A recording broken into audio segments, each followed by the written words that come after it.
Hello guys, yan, tayo ay magkwentuhan. Ako po ay isang batang 90s na mag-isa. Hindi masyadong mahirap yung pamilya, pero lumaki po ako sa pagmamahal sa ina. Dahil nung pinanganak daw ako, hindi na makalakad ang aking ina. Nung 6 years old pa ako, naranasan ko ng mapalo kahit wala namang kasalanan. Naranasan kong pinasok sa sako para aasuhan. Naranasan ko din hindi pa kainin dahil nalit lang ako ng paningit sa utos niya. Hindi talaga ako guys na nakaranas sa pagmamahal sa aking ina. Pero kahit pa man, lumaki pa rin ako na minahal ko siya hanggat lumaki ako, hanggat umabot ako hanggat naabutan ko pa siya. Nung nag-aaral na ako, pinilit kong maka-honor kahit lang man para papunta siya sa stage para naman ipagmalaki niya ako. Pero nung sinabi ko na first ako sa grade 1, tila siya umimik. Patuloy pa rin. Alam niyo ba, 6 years old pa lang ako. Bupog na po ako sa trabaho sa bahay. Pero hindi ko naman pinagsisihan kasi ngayon kung ano ako ngayon, yan ang iniwan niya sa akin. Yung ikaw wala kang damit dahil luma na mga damit mo, tapos nakikita mo yung mga kapatid mo na binilhan ng damit, tapos ako nasa sulok lang. Naglumapit ako na mag-join ako sa mga kasiyahan nila, ang mga kapatid ko. Papagalitan ako, papaalisin sa harap niya kahit hindi yan makalakad yung aking ina. Alam niyo ba, ako yung tagahugas sa puwet niya, ako yung tagaligid niya, ako ito papakain kasi hindi na makalakad yung aking ina. Parang ginuto niya lahat ng galit niya sa mundo dahil hindi siya makalakad dahil ito sa akin. Pero ganun pala dahil ina ko siya nang nagsilang sa akin, mas pinili kong alagaan siya kaysa mag-aral ako. Ayun, naghinto ako ng pag-aaral. Pero lagi akong kinukutya ng aking mga cousin dahil tatandaan na lang daw ako, hindi ako makatapos ng high school. Pero okay lang, sabi ko, okay lang, at least yung ina ko buhay at inaalagaan ko siya.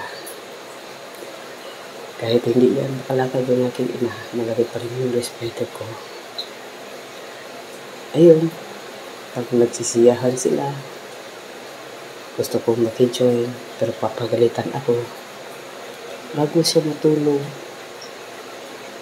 Galing 6 p.m.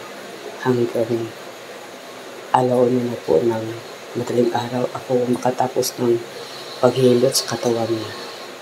Gusto niya hilutin yung katawan niya hanggang umaga. Tapos, maglalaba pa ako.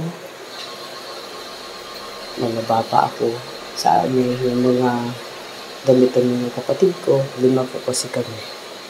Ako lang yung panganay na babae sa amin. Ayun. Tinitingnan ko lang yung aking ina. Natanong ko sa sarili ko na, what if ako naman nagkasakit? What if sa akin na lang yan? Ay, yun naman ako minahal. Pinaparanas niya sa akin na wala akong kwenta ka na. Wala akong kwenta. Masarap yung ulam nila. Pero sa akin, tuyo. Minsan, asin. Minsan, talbos ng malunggay. Masarap naman yun. At least, pinapakain pa rin ako. Galing uwi si Papa. Yung Papa ko na ay laging minamahal ako.